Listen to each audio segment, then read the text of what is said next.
Kwa majina naitwa Alice Pascal Haule, ni mke wa marehemu Justice M. Rughaibura, lakini pia ni msimamizi wa mirathi ya marehemu Justice Rughaibura ambaye ameacha watoto 4.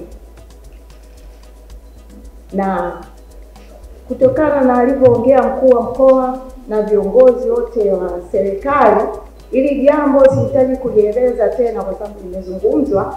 Nipende kumshukuru Mheshimiwa Rais kwa kutuitikia sisi wa Tanzania na kusikia vilio vyetu, lakini pia nipende kumshukuru mkuu wa mkoa kwa kuweza kufika mapema sana pale nyumbani na kutusikiliza.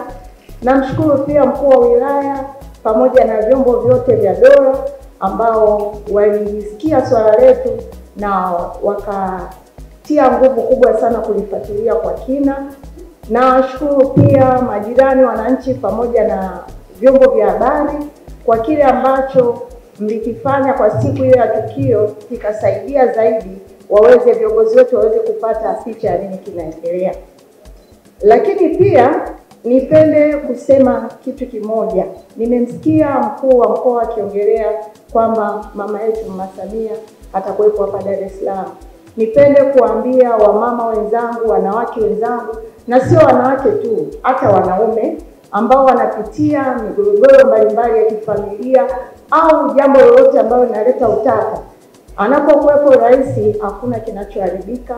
Wajitokeze kwa wingi ili kuweza kusikiliza sera za mama rais anachoenda kuongea, lakini pia kupeleka mahitaji yao mbalimbali, kwa sababu tusipoongea hatuwezi kusikika.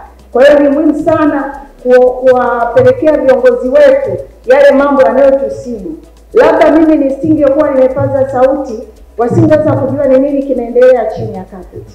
Kwa hiyo napenda kuishukuru sana serikali na vyombo vyote vya dola na kamati ambayo ilikaa usiku na mchana kuendelea kufanya uchunguzi kujua kipi ni kipi. The Bantu.